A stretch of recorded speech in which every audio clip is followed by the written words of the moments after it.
မင်္ဂလာပါခင်ဗျာ2026ခုနှစ်ဖေဖော်ဝါရီလ23ရက်တောက်ကြနေ့အတွက်မင်းယူဖရက်အစီအစဉ်ကို Facebook နဲ့ YouTube စာမျက်နှာမှာတစ်ဆင့်တင်ဆက်ပေးနေပါပြီကျွန်မကမလခင်ပါရခိုင်အကျက်ဖက်စစ်တီးကြွတပုံအေးထိန်းချုပ်ထားသောရခိုင်ပြည်နယ်မြို့ဦးမြို့နှင့်ကြောက်တော်မြို့တို့ကိုစစ်ကောင်စီတပ်ကဖေဖော်ဝါရီ12ရက်ည7:00နာရီခန့်တွင်ရခိုင်အကျက်ဖက်စစ်တီးကြွတပုံအေးရဲ့စခန်းများကိုချိမဲ့ဘုံကျစ်တိုက်ခိုက်ခဲ့ကြောင်းအများသိဆုံးခဲ့တယ်လို့ဒေသခံများကသိပါတယ်မြို့ဦးမြို့ပေါ်ရှိစစ်ကောင်စီတပ်ရဲ့နေရာဟောင်းဖြစ်သည့်ခမာယာ940တန်းရင်ကိုရခိုင်အကျက်ဖက်စစ်တီးကြွတပုံအေးတုံးနေတာကိုသိပြီးစစ်ကောင်စီက Jet Fighter ဖြင့်ချိမဲ့ဘုံနဲ့ကျင်းတိချတိုက်ခိုက်ခဲ့လို့သိရသည်ရခိုင်ပြည်ကြောက်ဖြူမှာဖြစ်ပွားနေသောတိုက်ပွဲများတွင်စစ်ကောင်စီတပ်ကအနိုင်ရရှိနေကြောင်းစစ်ကောင်စီကသိရသည်ကြောက်ဖြူတိုက်ပွဲတွင်စစ်ကောင်စီတပ်သားများအနိုင်ရရှိခဲ့ပြီးအောင်ပွဲရရှိတဲ့တွင်တမတော်သားများ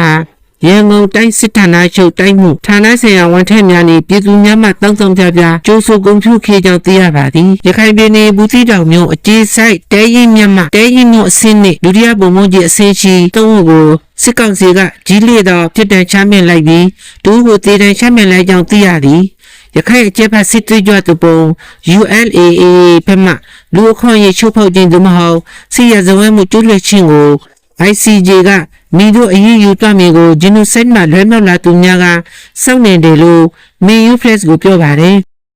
ရခိုင်ပြည်နယ်မြောက်ပိုင်းနေအစ္စလမ်ဘာသာရေးတရားဟောပြောပွဲမင်္ဂလာဆောင်ပွဲဘုံလုံးပြိုင်ပွဲစတဲ့အခမ်းအနားတွေကျင်းပရာတွင်ရခိုင်အကျက်ဖက်စစ်သွေးကြွသူပုံ AA ULA ကိုအရာရှိခံနေမြေယုံတိုင်းနယ်ယုံမြို့နယ်အုပ်ချုပ်ရေးမှူးယုံအစဉ်အစဉ်ကိုငွေရဲတသိန်းလေးပါပေးဆောင်ရပြီးမှကွန်ပျူတာ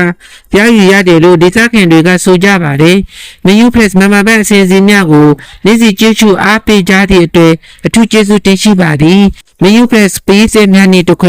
မြန်မာပြည်သူပြည်သားအပေါင်းတို့ဟာကိုယ်စိတ်နှစ်ပါးကျန်းမာချမ်းသာပြီးပျော်ရွှင်နေစင်ကြပါစေကြောင်းဆုမွန်ကောင်းတောင်းအပ်ပါသည်ခင်ဗျာ။